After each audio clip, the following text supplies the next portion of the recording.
बसु त्यागी, राष्ट्रीय अध्यक्ष त्यागी दीनदयाल महासभा। अध्यक्ष जी, ये पूरा मामला जो ये कल गोलीकांड का हुआ है, इसके बाद एम्स ऋषिकेश में लाया गया। यहाँ पर परिजनों का आरोप है कि यहाँ पर लापरवाही दिखती है, सुरक्षा को लेकर के।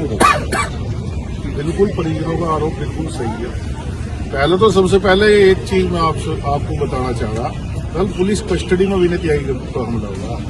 मतलब ये देखो कि प्राइवेट वाहन से तो कैदी को ले जाया जा रहा तारीख पर, तो एक सोची समझी साजिश है, नहीं तो कैदी ब्रज वाहन से जा। दूसरा उस पर गाड़ी पे अटैक हुआ तो गोली अकेले विनय त्यागी का लगी और किसी का लगी नहीं। और बता रहे थे कि 2 पुलिसकर्मियों भी घायल है, उनका आज तक तो पता नहीं हुआ अब तक है कहाँ 24 घंटे में, कोई उनकी सुराग नहीं। तो सिर्फ ये पुलिस ही प्रशासन सब कुछ करवा रहा, प्रशासन की मिली भगत है सब कुछ और कुछ नहीं। प्रशासन मरवाना चाह रहा। कल 12:30 बजे के आसपास ये कांड हुआ था। रात को 12 बजे यहाँ पर रुका रोड़ा करके जब इनका ऑपरेशन हुआ, इन्हें ट्रीटमेंट मिला, 10 बजे के आसपास इन्हें अस्पताल बुलाया। और अब भी स्थिति ये है कि इस बच्ची को अब मिलने दिया और अब भी पुलिस वाले साथ जा रहे। भाई पुलिस वालों का क्या मतलब हुआ, यानी कि उन्हें डाउट हो कि कहीं फंस ना जा, इन्हें त्यागी कोई बयान ना देते। और हमारा सबसे बड़ा खतरा यह है कि पुलिस अब भी कस्टडी में ना मरवा दे अंदर, डॉक्टर को कहकर। तो हमारी सबसे बड़ी मांग तो यह है कि यहाँ से हटाकर उन्हें दिल्ली एम्स में या किसी प्राइवेट हॉस्पिटल में मेरठ या दिल्ली वहां पर भर्ती करवा जाए। हमें यहाँ के ट्रीटमेंट पर विश्वास नहीं। ट्रीटमेंट पर क्या, डॉक्टर तो कोशिश कर ले, लेकिन डॉक्टर को भी प्रेशर यहाँ का प्रशासन बढ़ा रहा, लगातार हम देख रहे। और दूसरा मैं कहना चाहूंगा कि विनय त्यागी को लगातार फंसाने की कोशिश की जा रही। अभी 2-4 दिन पहले भी 2-4 फर्जी मुकदमे लगाए, एक पुरकाजी में लगाया। उन्हें देहरादून जेल में जहां पर वे सेफ थे वहां से लाकर रुड़की जेल में शिफ्ट कराया। किसके कहने पर? सिर्फ मरवाने के लिए। जो रुड़की जेल गैंगस्टर के लिए मशहूर है, वहां पर पहले भी इतने बड़े बड़े कांड हो चुके। तो ये प्रशासन किसी के दबाव में है। ये प्रशासन फर्जी मुठभेड़ करवाना चाह रहा। विनय त्यागी को जान का खतरा, प्रार्थना पत्र भी लगा, उसके बाद भी कोई यहाँ पर प्रशासन द्वारा कोई संज्ञान नहीं लिया गया। और दूसरा मैं ये कहना चाह रहा कि सबसे बड़ा सवाल तो ये है कि आदमी पुलिस कस्टडी में भी सेफ नहीं आया।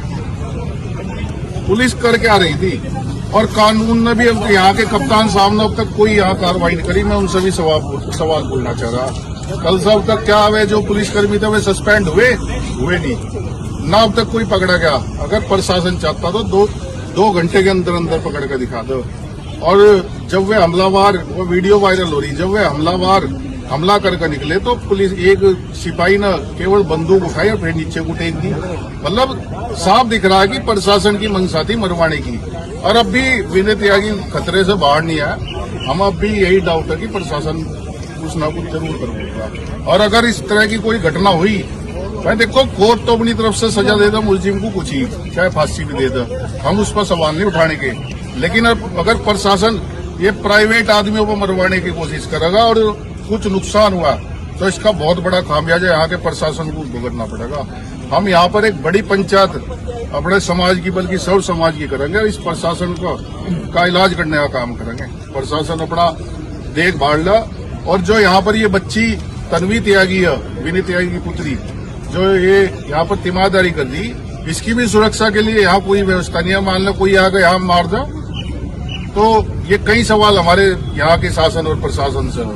तो प्रशासन अपनी कार्रवाई ठीक ठाक कर ला और इन्हें यहाँ से भिजवाने का काम करे, नहीं तो इलाज करने का काम हम लोग करेंगे। मुख्यमंत्री से कोई अपनी ओर से कोई अपील वगैरह? हाँ, मुख्यमंत्री से भी सवाल है कि वे चिल्लाएगा बहुत काम हो कि यहाँ पर गुंडाराज खत्म हो गया। मैं तो ये दिख रहा है खुलेआम वैसा गुंडाराज तो खत्म हो गया, लेकिन पुलिस से बड़ा गुंडा यहाँ पर कोई नहीं है। जो कल की घटना हुई, मतलब पुलिस प्राइवेट गुंडे पुलिस ने पाड़ रखे। तो कहाँ से मैं दामी सरकार मुख्यमंत्री जी कहाँ से दावे करे कि यहाँ पर गुंडाराज खत्म हो गया? यानी कि गुंडाराज तो यहाँ पर ज्यादा पुलिस गुंडी बन गई अब तो यही सब सवाल हमारे प्रशासन से और जल्दी से संज्ञान मिले, नहीं तो दिक्कत बहुत बड़ी हो जाएगी।